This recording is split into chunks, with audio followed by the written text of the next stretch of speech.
আজকাল একটা অদ্ভুত দুনিয়াতে আমরা বাস করছি, যেখানে ভালোবাসা আর পর্দা দুটোকেই কন্টেন্ট বানিয়ে ফেলা হয়েছে। আর এই কন্টেন্টের পেছনে লুকিয়ে আছে টাকা নামের এক শয়তানি ফাঁদ। আসুন একটা গল্প শুনি। গল্পটা লেখা হয়েছে ইউসুফ আর হাবিবা নামের এক দম্পতিকে নিয়ে। তারা একসময় খুব সাধারণ শান্ত সুখের জীবন কাটাত। ইউসুফ ছিল একজন পরিশ্রমী মানুষ, আর হাবিবা ছিল পর্দাশীল, লাজুক এবং ধার্মিক একজন মেয়ে।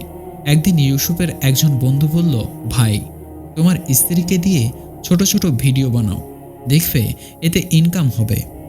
শুরুতে ইউসুফ হাসল, কিন্তু দিন শেষে যখন আর্থিক টান, ঘরে অভাব, আর সব বন্ধুরা মিলে রিল বানিয়ে ফেসবুক থেকে বা ইউটিউব থেকে টাকা ইনকাম করছে, তখন তার মনেও শয়তান ফিসফিস করে বলল, একটা ভিডিও বানাতেই বা ক্ষতি কিসের? প্রথমে শুধু হাতের ছবি, তারপর মুখের একটা পাশ, তারপর ধীরে ধীরে পুরো মুখ। ভিউ আসতে লাগলো, ইনকাম বাড়লো, আর হাসি খুশি হাবিবা এবং ইউসুফ দুজনেই।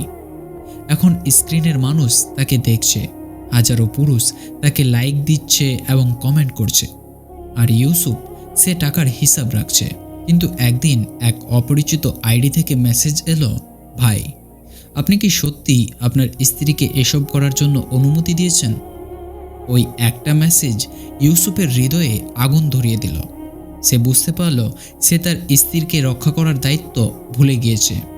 সে তার পরিবারকে বিক্রি করেছে কিছু ভিউ, কিছু টাকা এবং কিছু সস্তা প্রশংসার জন্য। সেদিন ইউসুফ কেঁদেছিল, কিন্তু অনেক দেরি হয়ে গিয়েছিল। হাবিবা এখন পর্দার আড়ালে নয়, বরং স্ক্রিনের চরিত্র। আর এই চরিত্র বদলে দিয়েছে তাদের বৈবাহিক সম্পর্ক, তাদের ভালোবাসা এবং তাদের জীবন।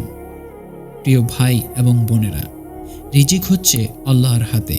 তিনি বলেন, যে আল্লাহকে ভয় করে, আল্লাহ তাকে এমন পথ করে দেন যেখান থেকে সে কল্পনাও করতে পারে না।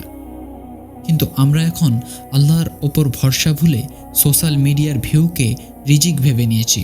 একটা কথা জেনে রাখুন, যে ঘর আল্লাহর আদেশ ভেঙে চলে, সে ঘরে আল্লাহর বরকত কখনো আসে না। তাই তুমি যদি তোমার স্ত্রীকে সত্যিই ভালোবেসে থাকো, তবে তাকে দুনিয়ার মানুষের সামনে পর্দায় রাখো। কারণ তোমার স্ত্রী হচ্ছে তোমার রত্ন, তোমার সম্মান, তোমার গৌরব।